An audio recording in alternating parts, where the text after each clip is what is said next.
All right. Welcome back. I am going to do just a short video to go over the first assignment that is posted for you in the Google Classroom for this week. So hopefully this assignment won't be too bad for you.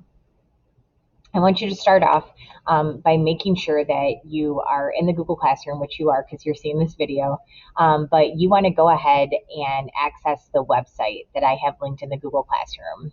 And once you get there, the website should look like what I am showing you on the screen. It says Continents and Oceans.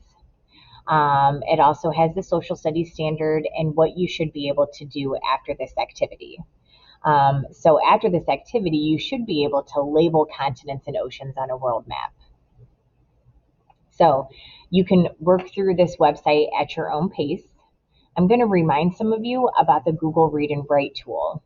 That is up here in your extensions toolbar. If it's not here, you can click on this little gray puzzle piece and manage your extensions.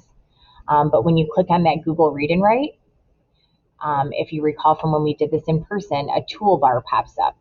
So if you want to listen to anything on the website, you can simply highlight it and press play, and Google Read and Write will play it for you.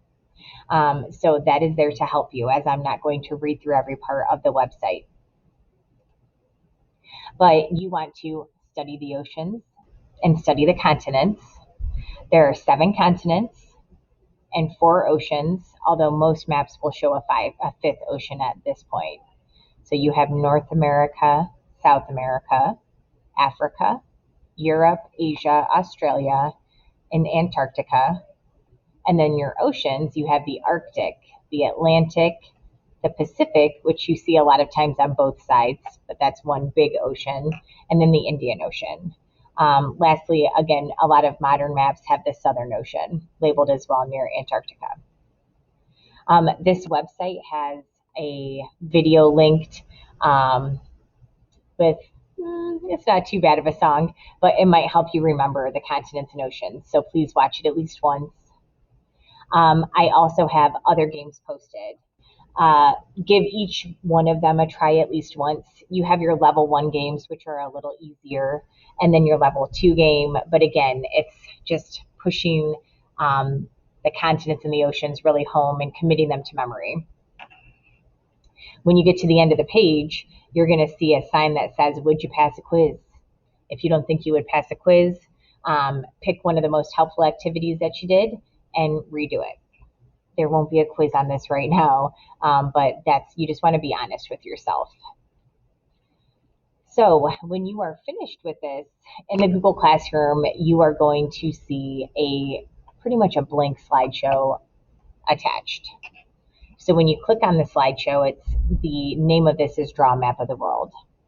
So this is where the graded portion of your assignment comes in.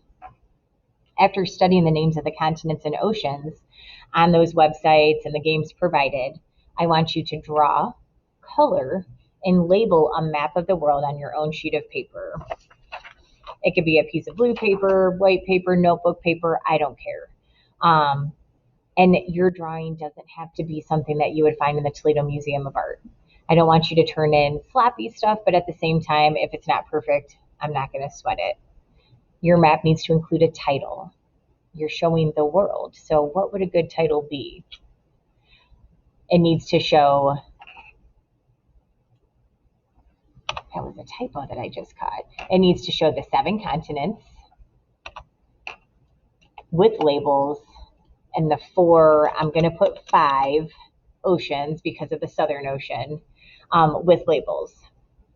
When you're finished with the drawing, you're going to take a picture of your map using your Chromebook and add it to the second slide of this presentation. I'm going to put a tutorial in the Google Classroom for showing you how to do this, and I'm also going to remind you right now. So if I want to add a picture of my map, I don't have a picture, right? Let's pretend like this is my picture. I'm going to hit Insert, Image.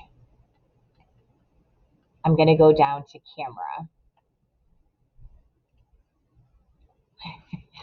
So I could take a picture just like this. Hey, take the picture, and then I insert it. not my best look. And it's obviously not a world map, but I could then make it bigger, smaller, crop it, do whatever I want with it from there. So again, let me know if you have any questions when you're finished with the slideshow. Then you can actually submit the slideshow in the Google Classroom. All right, I will see you in a few minutes for my next video.